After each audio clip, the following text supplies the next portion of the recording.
Good now, whenever and wherever this finds you.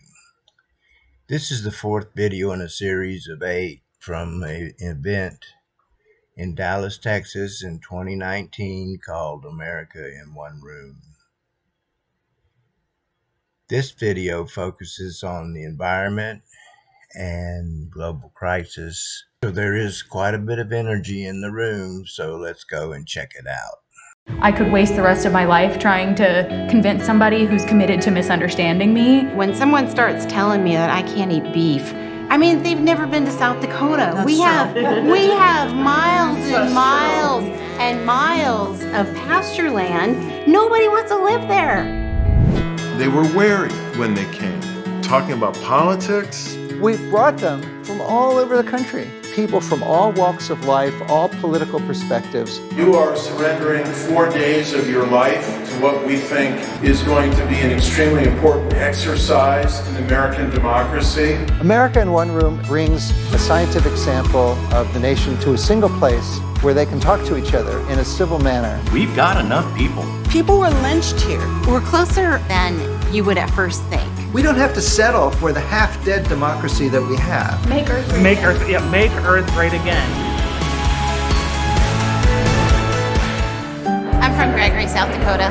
I grew up Democrat, and through college I was a Democrat, and then after I graduated, I became a Republican when the Democrats adopted abortion on their platform. I have 3 brothers and 1 sister, and all 5 of us are adopted. Fossil fuels like oil, coal, and natural gas, when burned, create greenhouse gases and warm the planet. The way I heard it was basically climate deniers are either stupid or evil. I mean, and I know that I really simplified that, but I don't like to be called the climate denier. At the 2016 Paris Conference, the United States and 193 other nations agreed to take steps to reduce greenhouse gas emissions. A year later, the U.S. withdrew from the agreement. We are these. We used to lead the way.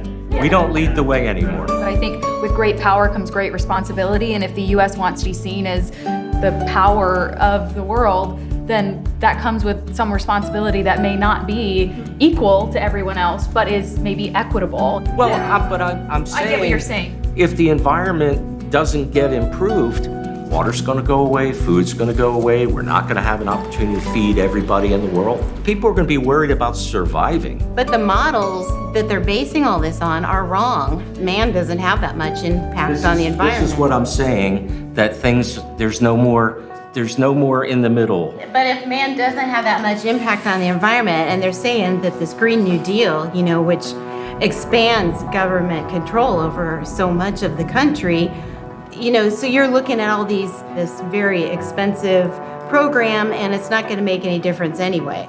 You can believe whatever you want, but I could waste the rest of my life trying to convince somebody who's committed to misunderstanding me, debating whether or not the science is even real, and it's just people who are just like, la, la, la, the science isn't real, la, la, la, and I'm still never going to be able to change their mind. Oh, I was really nervous, and I thought, oh boy, everybody in this room seems to agree except me, but I think I need to speak up. I want to clarify that just because I don't think man has that huge of an impact on the climate doesn't mean I don't care about the environment. But when someone starts telling me that I can't eat beef, I mean, they've never been to South Dakota. We have miles and miles and miles of pasture land. Nobody wants to live there. In 12 years, I'll be 42. And so if at 42, the world is quite literally coming to an end, or the climate is quite literally at its stopping point, I don't know what I'm supposed to do for the next 40 years. We keep kicking the can down the road. And at some point in time, there's no more road left. I don't know that human civilization has found where the end of the road is. Once the road ends, I don't know that we'll be here to see it. But when it ends, that'll be a conversation. How many people are in here? 12 people? Maybe there'll be 12 people that sit in the room and go, all right, civilization is going to end. Now what do we do? And inevitably somebody will say, maybe we go to the moon, and somebody else will go, maybe we go to Mars. And third person will say, let's just try and bring Earth back the way it was. Make Earth great again. Make Earth great again. But we need to do something. I can't go to some of my favorite beaches. The beaches are polluted. I think so much of it stems back to politics. Because I think there's politicians on both sides that have, good compromises on these issues about how we could work together. Then if it were not politics, we'd have a different outcome. We'd be working on this. Yeah. We're still all citizens, we're still all Americans, we're still all voters. We all care about the environment. I think my opinion was heard, and I just really appreciate that we are able to talk about our differences. It was pretty amazing to sit with people that don't necessarily see things the way I do.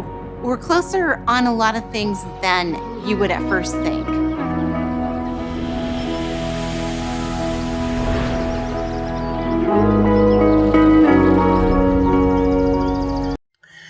Does that sound familiar? And this was only 2 years ago. My takeaway is that even though they came nowhere close to a solution, they did come to an agreement that the majority of the people in the room did believe that climate crisis is real, it's man-made, and we need to fix it now.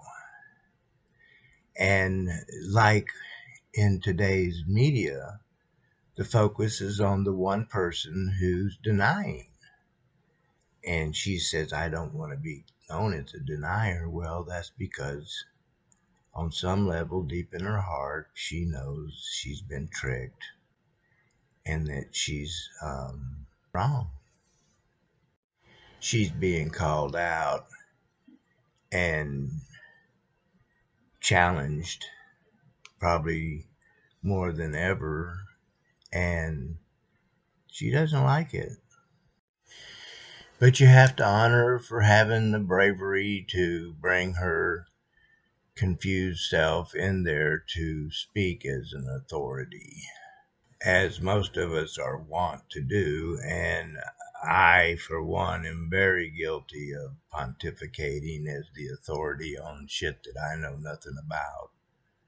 And so, on that note, I hope you enjoyed the video, and thanks for watching, and I will see you down the road.